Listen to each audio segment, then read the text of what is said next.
Alright, so for my third video of the day, I just installed the Rev 1 Super ATV clutch kit.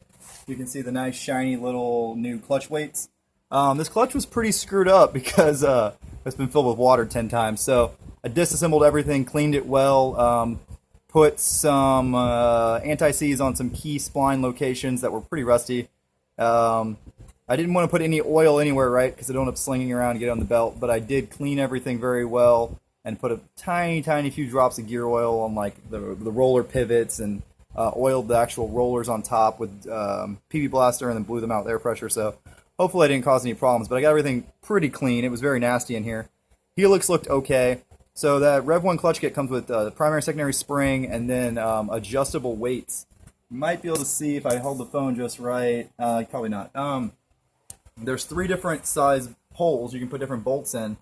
And I'm just kind of guessing and checking, but I've got it tuned pretty good. It definitely feels better than stock, just driving around without the belt housing like this. And they say you need like 2 different special tools. One tool to hold this thing down while you take these bolts out, another tool to compress the secondary spring and hold everything down. I didn't use any special tools. The only special tool I used was the puller for the primary.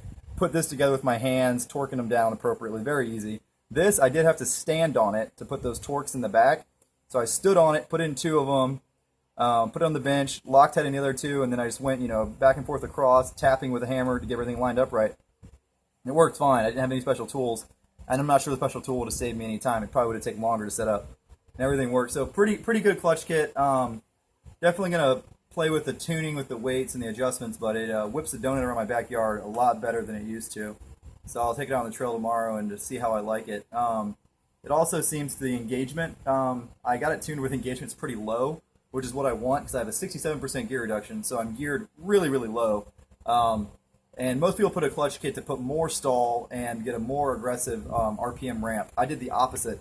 This thing has such a, the transmission has such a low load on it because of the reduction towards the end of the transmission and the gearbox and in the portals that the Helix isn't, it's torque sensitive Helix, so that part of it isn't being loaded as much. So when I did all the low gearing, this thing would be like hold a constant RPM and then finally start to accelerate, and it was revving out way too much. So I put a bunch of weight on there to try to make those things sling out real hard. But it seems to have worked pretty well. I also want to mention I changed all the oils in this again because I'm crazy about oils. Despite having sat on the bottom of a lake for 20 plus minutes when I was running to get the other foiler, transmission crystal clear, front diff crystal clear. Engine oil, crystal clear. All 4 portals, oil was clean, no milkiness. This thing is very watertight. Completely spectacular, mind blown. Also, this clutch would have looked a lot nastier in here if I didn't have these screens, because these went under in that lake, which was full of lake weed and all kinds of nasty stuff. But because of that, that's how my clutch looks. I didn't even clean the covers at all. This is my Gates Carbon, my first one. I changed it out because with all the water, it had been slipping a lot.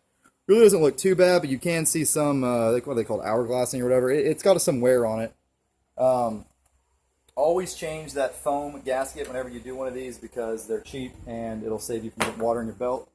So I put a new Gates Carbon. I polished up the pulley surfaces. People say to use a dish pad, so I cleaned it with carb cleaner and paper towels first, get the rubber residue off, and then I scrubbed it with this, which didn't do very much because it's not very dirty. You can see a little bit of dirt right there. And then I polished it with 2500 grit sandpaper, put a nice factory crosshatch back into it, took off some aluminum. There was some pretty bad grooving in it on the primary down near the crank because that's where it engages and that's where it's more likely to slip because there's less, belt wrapping around the pulley when it's like that. But, not terrible. I'll see if you can see some of the grooving. I'll put the phone in here. Yeah, so you see there's a little bit of grooving going on, but it's not terrible. Not nearly as bad as my Can-Am. That Can-Am's have the shittiest stock primary. But, I mean, pretty impressive so far. The only complaint I really have with this Polaris is the bushings are wearing quite quickly. And the belt is very noisy, but maybe once I get it tuned a little better and get it engaging somewhat happier with a fresh belt, it won't be as noisy. But yeah, it's coming together. We're going to be going to Adventure World this weekend and try to break this thing again.